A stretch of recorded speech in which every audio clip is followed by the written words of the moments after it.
ఒక స్త్రీ చాలా ఆసక్తిగా, చాలా ఆశగా, చాలా ఆనందంగా, చాలా ఉత్సాహంగా ఒక పని చేయాలని యేసయ్య వద్దకు వచ్చింది. ఆమె పేరైతే ఇక్కడ రాయబడలేదు, ఒక స్త్రీ అనే మాట ఉంది. కానీ మనం గమనించినట్లయితే ఈమె బేతనియ అనే ప్రాంతంలో మరియా, మార్తా, లాజరు అని అక్క, చెల్లి, తమ్ముడు వీళ్ళ కుటుంబం ఉంటారు. సో ఈ ముగ్గురిలో యేసయ్య దగ్గరికి ఎవరు వచ్చారు ఇక్కడ అంటే మరియా అనే స్త్రీ యేసయ్య వద్దకు వచ్చింది. సో యేసయ్య వద్దకు వచ్చినప్పుడు ఎలా వచ్చింది? How did she come?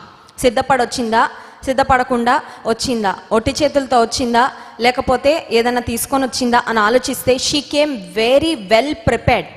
Yesayya Simon అనే వ్యక్తి ఇంట ఉన్నాడు అని తెలుసుకోగానే నా దగ్గర ఏముంది, నా దగ్గర విలువైనది ఏముంది అని ఒక్కసారి ఆలోచించుకుంది. ఆలోచించుకున్న తర్వాత ఆమె ఇంటిలో విలువైన అత్తరు ఉందంట. 300 దేనారములు అంటే 300 దీనార్స్, 300 దేనారాలు. 300 దేనారాలు సంపాదించాలంటే ఒక వ్యక్తికి సంవత్సరం పడుతుందంటండి. సంవత్సర కాలము ప్రతిరోజు పనికి వెళ్తే వచ్చే ఆ డైలీ వేజ్ను దాచుకుంటే 300 దేనారాలు అవుతాయి. ఒక సంవత్సరం అంతా కష్టపడి ఆమె దాచిపెట్టిన ధనముతో ఒక విలువైన అత్తరు, పర్ఫ్యూమ్ కొని ఇంట్లో పెట్టుకొని ఉంది.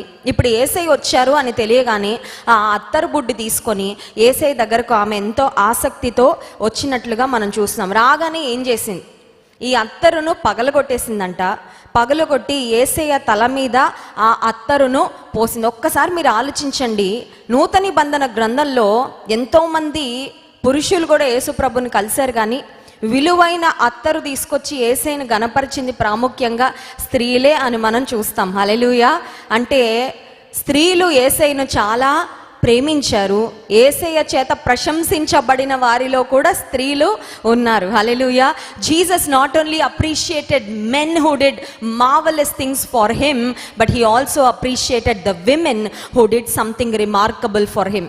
యేసయ్య కొరకు గొప్ప కార్యాలు చేసిన పురుషులను దేవుడు ఎలా అభినందించి షబాష్, గుడ్ జాబ్ అని మెచ్చుకున్నాడో, కొంతమంది స్త్రీలు కూడా యేసయ్యతో ఉన్న కాలంలో వారు కొన్ని శ్రేష్టమైన కార్యాలు చేసినప్పుడు వారిని కూడా యేసయ్య మెచ్చుకున్నాడు. కొన్ని కుటుంబాల్లో చూడండి, అదే పని మగపిల్లడు చేస్తే మెచ్చుకుంటారు, ఆడపిల్ల చేస్తే మెచ్చుకోరు.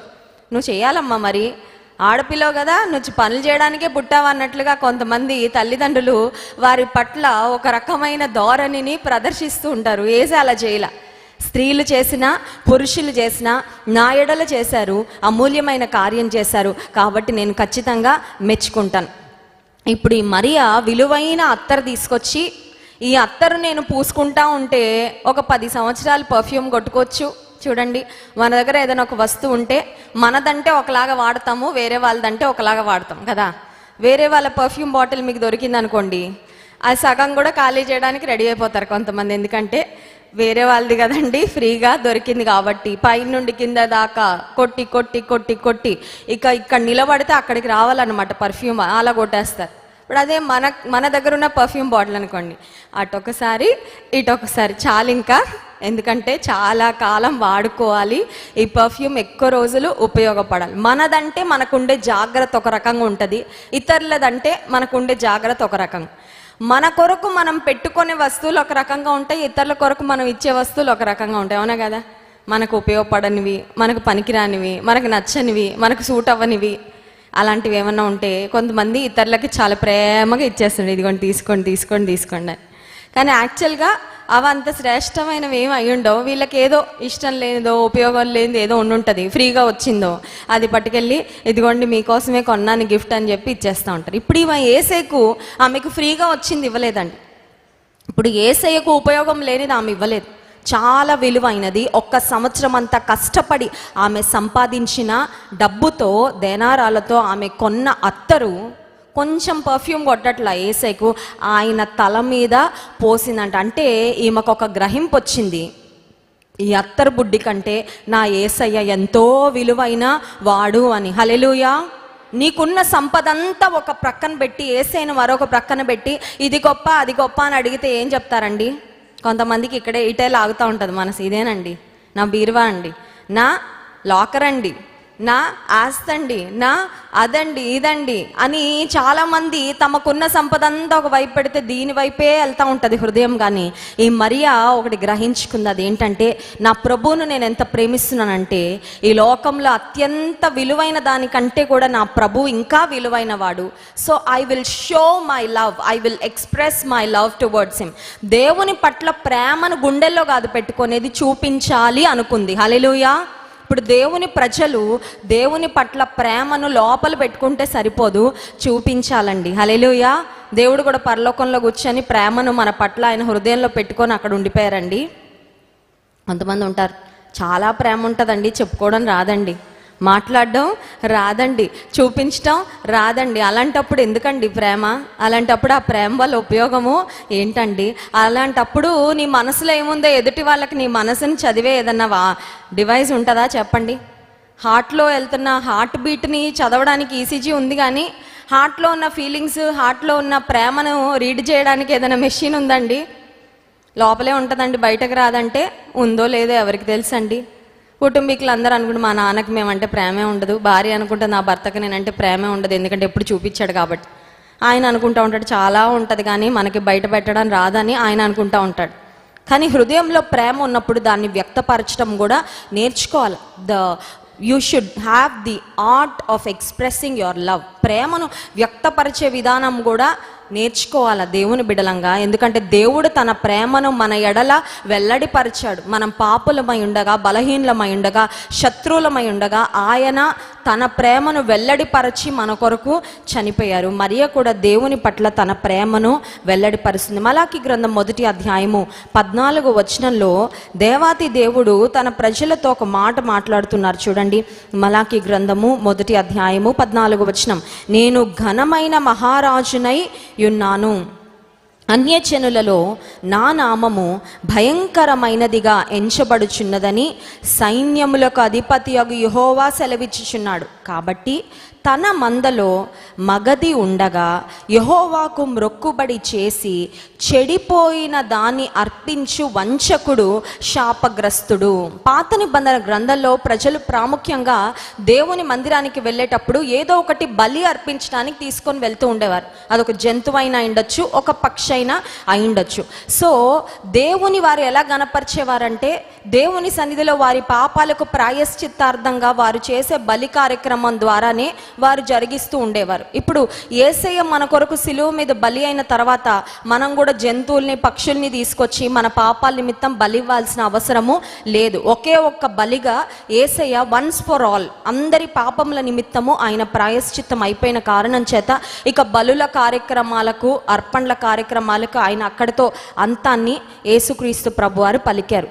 సో ఇది పాత నిబంధన గ్రంథంలో ఆఖరి గ్రంథం కదండి, ఆఖరి పుస్తకం మలాకి గ్రంథం. ఇప్పుడు మలాకి గ్రంథంలో దేవుడు తన్ను గురించి తను ఏం చెప్పుకుంటున్నారంటే నేను ఘనమైన మహారాజును. ఇప్పుడు రాజు దగ్గరికి వచ్చేవారు శ్రేష్టమైనవి తెస్తారా, చెడిపోయినవి తెస్తారా?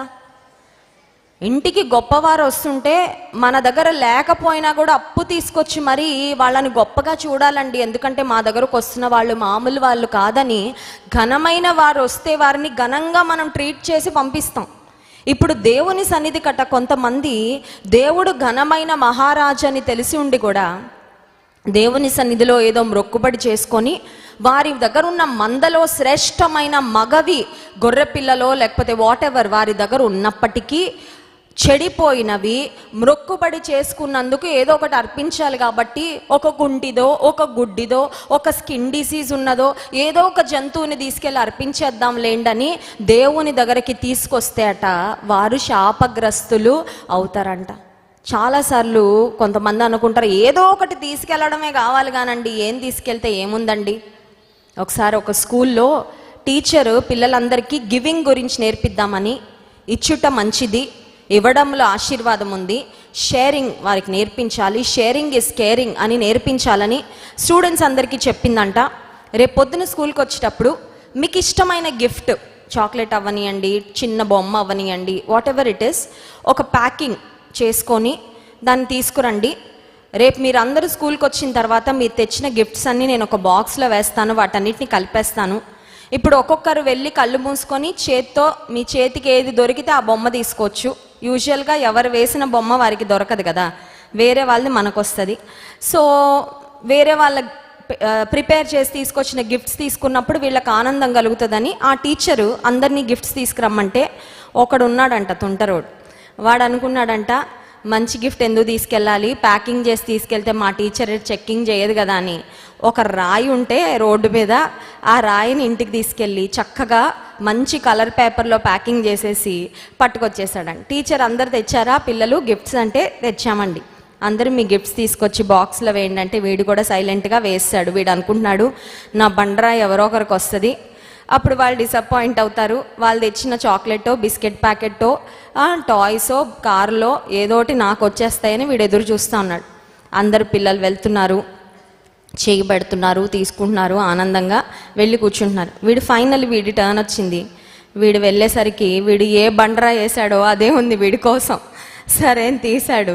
అందరూ ఎదురు చూస్తున్నారు. పిల్లలు చూడండి గిఫ్ట్లు ఓపెన్ చేస్తుంటే ఏముందా ఏముందా ఏముందా అది ఓపెన్ చేసే వరకు ఆసక్తి, అందరూ కూడా ఆసక్తిగా చూస్తూ ఉంటే దానిలో ఏమొచ్చిందండి, బండరాయి. టీచర్ అడిగింది ఇది ఎవరు తీసుకొచ్చారు, హూ బ్రాట్ దిస్ అనగానే వాడు అన్నాడు సిగ్గుతో తల వంచుకొని, నేనే తెచ్చాను టీచర్, నేనే తెచ్చాను, ఎవరికో వెళ్తుంది అనుకున్నా కానీ అది నాకే వచ్చింది. అప్పుడు టీచర్ చెప్పింది, నువ్వు ఇతరులకు ఏమి ఇస్తావో అదే నీకు తిరిగి వస్తుంది. యేసయ్య అదే చెప్పారు కదండి, నిన్ను నీవు ఎలా ప్రేమించుకుంటావో ఇతరులను అలా ప్రేమించాలంటే చాలామంది ఇతరులకి లీస్ట్ వర్స్ట్, దేవుని విషయంలో కూడా అదే యాటిట్యూడ్ చాలాసార్లు కనుపరుస్తుంటాం. ఇక్కడ దేవుడు అంటున్నాడు, నేను ఘనమైన మహారాజును. ఈ మరియా అనే స్త్రీ దేవుణ్ణి ఒక రాజుగానే చూసిందండి. హల్లెలూయా. దేవుణ్ణి ఏమాత్రం కూడా ఆమె మనసులో ఏ విధమైన తక్కువ భావన కూడా దేవుడు అంటే లేనే లేదు. దేవుని ఘనపరచాలి అనే ఒక శ్రేష్టమైన ఆలోచనతో వచ్చింది. ఇప్పుడు వచ్చి ఈమె ఎప్పుడైతే అత్తరు ఏసే తల మీద పోసిందో ఈ పర్ఫ్యూమ్ అనేది ఒక్కసారిగా కొడితే రూమ్ అంతా వచ్చేస్తుంది. ఈమె ఆ అత్తరు బుడ్డి మొత్తం పగలగొట్టిందేమో, ఆ ఇంటిలో నుండి బయటకు కూడా సువాసన వెళ్ళిపోతుంటే ఇప్పుడు అందరికీ ఇక్కడ సువాసన ఉంది సువాసన ఉంది అని అందరి అటెన్షన్ వచ్చేసిందండి. అందరూ కూడా గమనిస్తూ ఉన్నారు.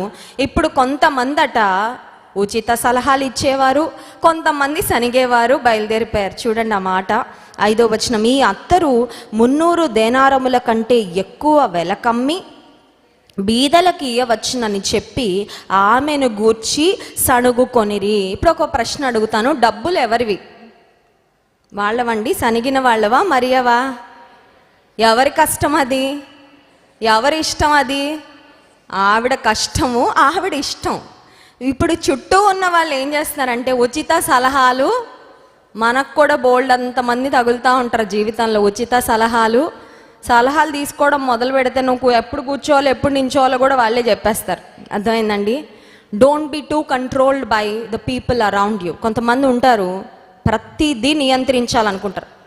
నువ్వు తుమ్మినా దగ్గినా కూడా తప్పు పడతా ఉంటారు.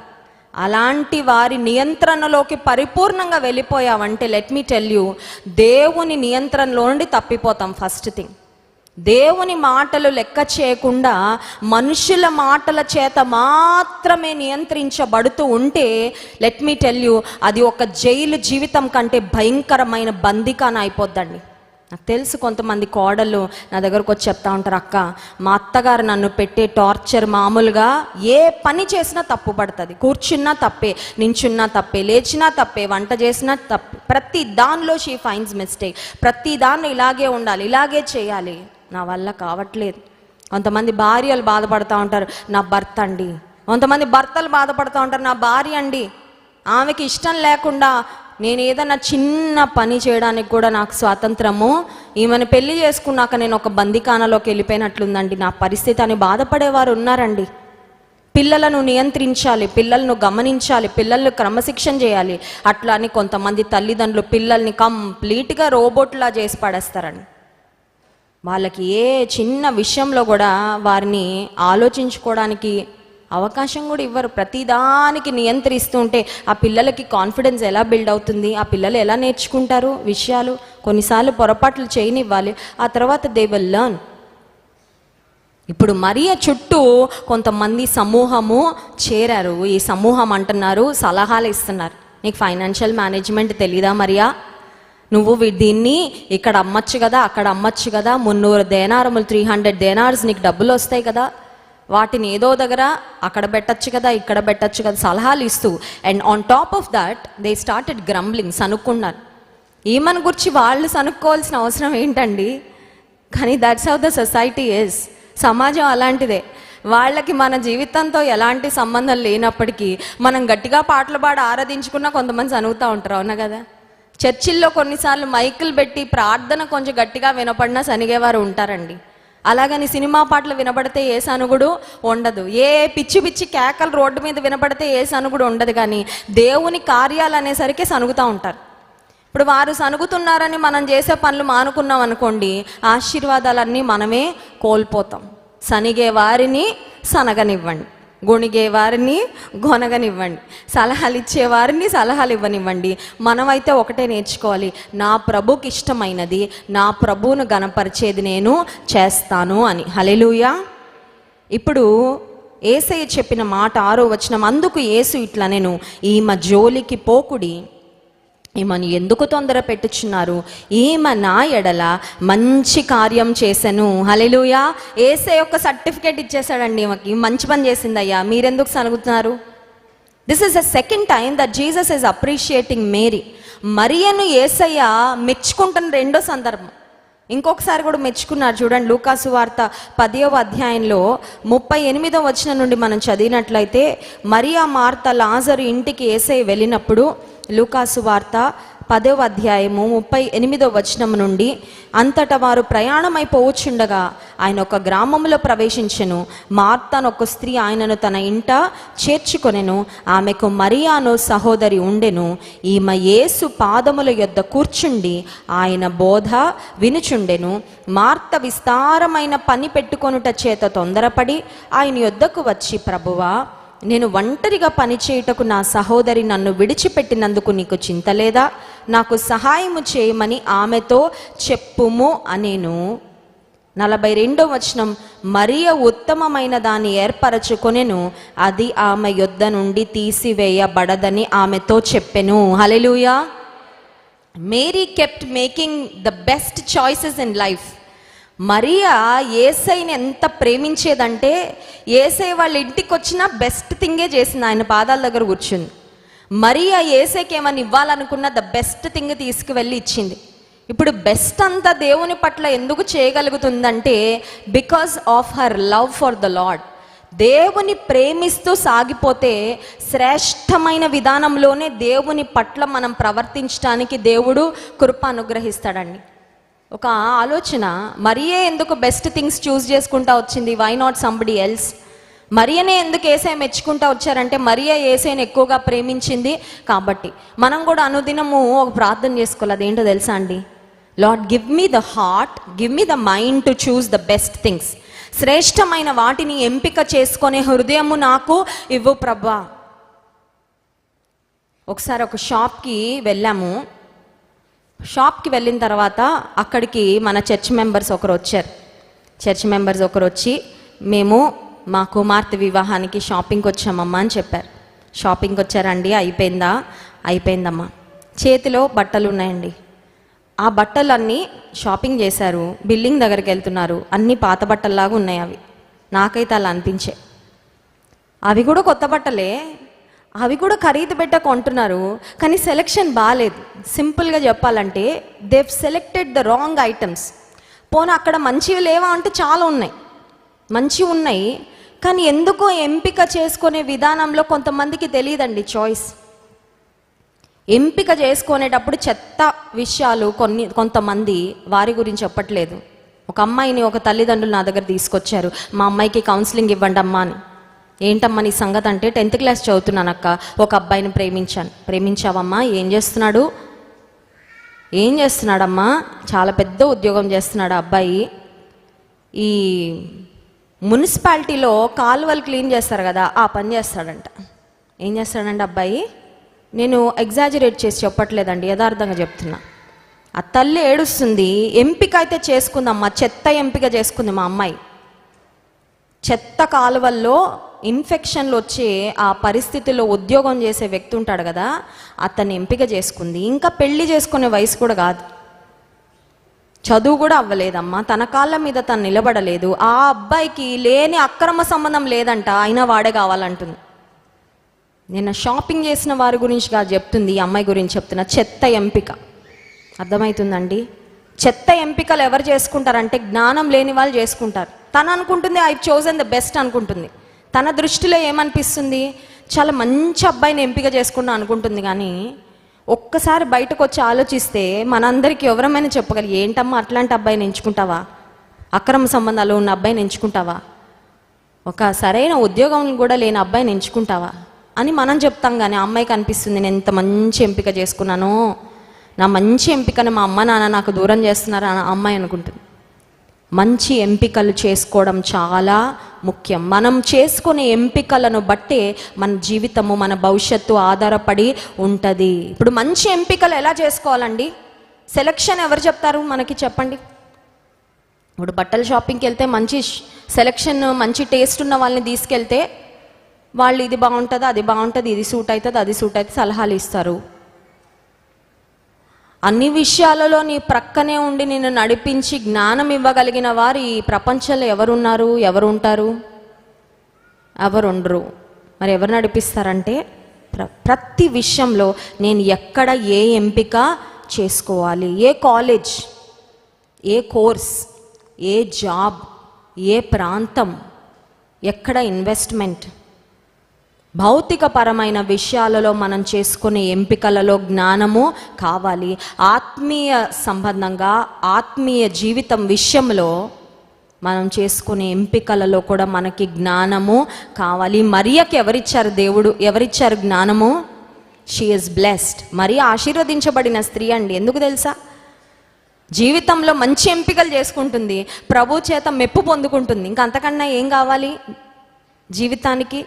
యేసే అంటున్నాడు, ఆమెను మీరు తొందర పెట్టద్దు, ఆమెను గూర్చి సనుక్కోవద్దు, ఆమె నా ఎడల మంచి కార్యము చేసినది. దేవుని వాక్యంలో ఒక మాట ఉంది, ప్రభు మెచ్చుకొనువాడు యోగ్యుడు అని. ప్రభు మెచ్చుకొనువాడు, మనల్ని మనం మెచ్చుకుంటే కాదంట యోగ్యత, మన వాళ్ళు మనల్ని మెచ్చుకుంటే కాదట యోగ్యత. కాకి పిల్ల కాకికి ముద్దట. అందుకని మన అమ్మ మనల్ని ఎలా అయినా మెచ్చుకుంటుంది, మన తండ్రి మనల్ని ఎలా అయినా మెచ్చుకుంటారేమో. కొన్నిసార్లు మన వాళ్ళు మనం ఎలాంటి వాళ్ళమైనా మాలాంటి అబ్బో ఇంకెక్కడా లేరండి అని చెప్తారేమో. పెళ్ళిళ్ళ టైంకి వచ్చినప్పుడు చూడాలండి, ఈ అబ్బాయికి ఏ అలవాటు లేదండి, ప్రపంచంలో ఇలాంటి ఆణిముత్యం ఎక్కడా దొరకదండి అన్నట్టు చెప్తారు. ఎందుకంటే పెళ్ళి అయిపోవాలి కాబట్టి. ఆ తర్వాత ఉన్న మ్యాటర్ అంతా బయటపడాక అప్పుడు ఉంటుంది బాధ. ఆ మాటలన్నీ నమ్మి చేసుకుంటారు కదా వీళ్ళకి, అయ్యో ఏదో అనుకున్నాము కానీ వాస్తవం వేరేలాగా ఉంది. ఇప్పుడు ఎవరు మెచ్చుకొనివాడు యోగ్యుడు అంటే ప్రభు మెచ్చుకొనివాడు యోగ్యుడు. హల్లెలూయా. ప్రభు యొక్క మెప్పును ఈమె పొందుకుంది.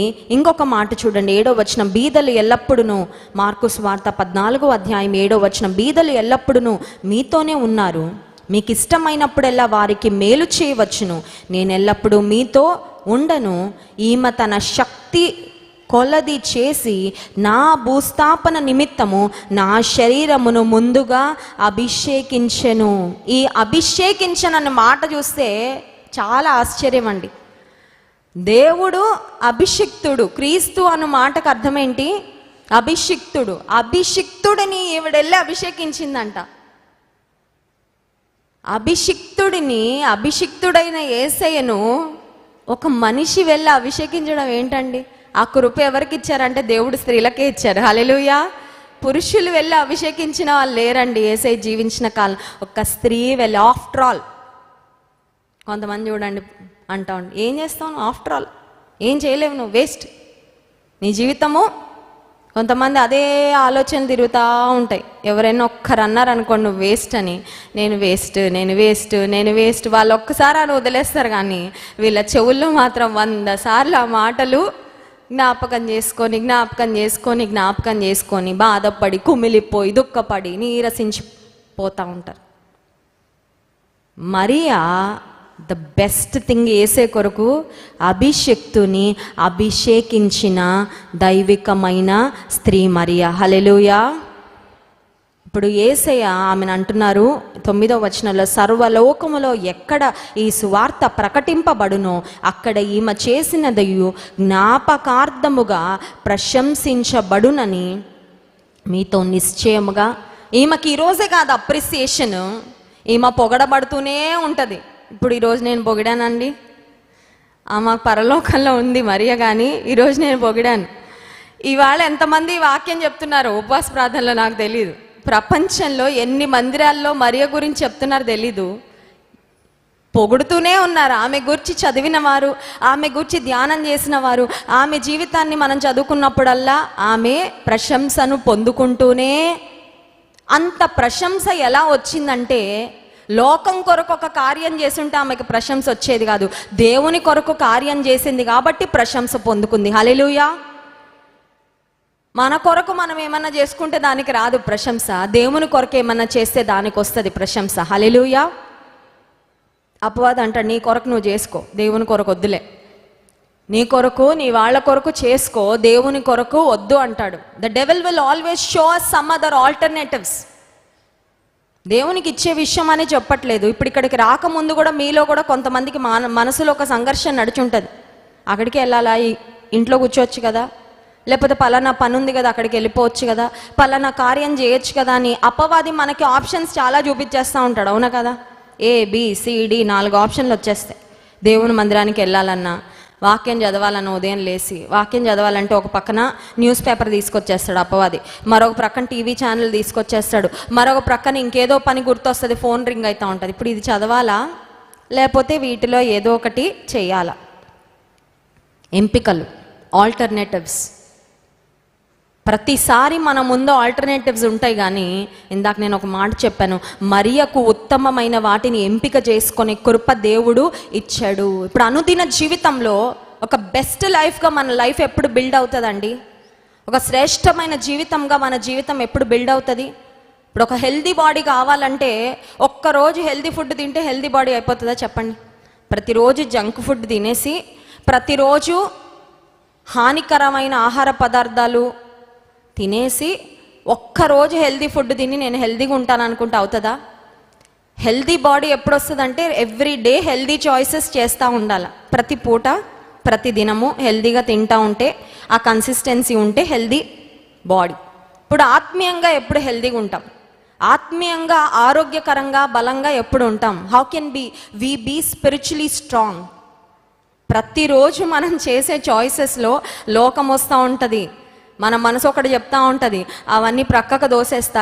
You start choosing the right things. దేవుని వాక్యం చదువుతా, తర్వాత వేరేవి. దేవుని కొరకు ఈ సమయాన్ని ఇస్తా, మోకాళ్ళపై ఉంటాను, నేను ప్రార్థనలో గడుపుతాను, దేవుని సన్నిధిలో నన్ను నేను చెక్ చేసుకుంటాను, దేవుని సన్నిధిలో నా తప్పిదాలు ఒప్పుకుంటాను, దేవునికి ఇస్తాను. ఖర్చులు ఉన్నాయి అయినా కూడా దేవుని గణపరిచే విధానంలో దేవుని, it is by making constant godly choices. అనుదినము దైవికమైన నిర్ణయాలు తీసుకుంటూ, ఏవి దేవునికి ఇష్టం లేదో దాన్ని ప్రక్కకు దోసేస్తూ దేవునికి ఇష్టమైన వాటిని ఎంచుకుంటూ ముందుకు వెళ్తూ ఉంటే, ఏ విధంగా అయితే ఆరోగ్యకరమైన ఆహారం అనుదినం తింటూ ఉంటే శరీరం ఆరోగ్యకరంగా తయారవుతుందో, ఆత్మీయ జీవితానికి కూడా దేవుడు మెచ్చే ఎంపికలు, దేవుని గణపరిచే ఎంపికలు, దేవునికి ఇష్టమైన ఎంపికలు చేసుకుంటూ సాగిపోతూ ఉంటే ఆత్మీయంగా కూడా మనము ఆరోగ్యకరంగా బలంగా సాగుతామండి. హల్లెలూయా. ఉదయకాల సమయంలో దేవుని సన్నిధికి వచ్చిన మనము మరియ వలె ఉందామా? అభిషిక్తుని అభిషేకించిన స్త్రీ. ఎంత సమర్పణ, ఎంత సమర్పణ! పక్కవారు సలహాలు ఇవ్వగానే మరియ ఏం కృంగిపోలా, అయ్యయ్యో ఎందుకు ఇచ్చేసానా అని బాధపడలేదండి. యేసయ్య కూడా ఆమెను వెంటనే మెచ్చుకున్నాడు. కళ్ళు మూసుకోండి, ప్రార్థన చేసుకుందాం. పరిశుద్ధుడా, మహోన్నతురానికి స్తోత్రాలు. మరియ యొక్క జీవితం, మరియ యొక్క సమర్పణ, ఆమె యొక్క ప్రేమను మీరు మాకు జ్ఞాపకం చేసినందుకు వందనాలు. ఆమె ఉత్తమమైన దాన్ని ఏర్పరచుకుంది, ఉత్తమమైన విధానంలో నీకు ఇచ్చింది ప్రభువా. అట్టి కృపను, అట్టి జీవితాన్ని మాకు ఇవ్వండి. మా జీవితాలలో సలహాలు ఇచ్చేవారు, సణుగుకొనేవారు ఎప్పుడు మాతోనే ఉంటారు. అయినప్పటికీ వారి మాటలు, వారి సలహాలు కాకుండా ప్రభువా, నీవు చూపిస్తున్న మార్గంలో, నిన్ను ఘనపరిచే మార్గంలో మేము సాగిపోవడానికి నీ కృప దయచేయమని నిన్ను స్తుతించి ఆరాధించబోతుండగా ఆరాధన ఆత్మతో మమ్మల్ని నింపండి. యేసు నామమున ప్రార్థిస్తున్నాం తండ్రి, ఆమేన్.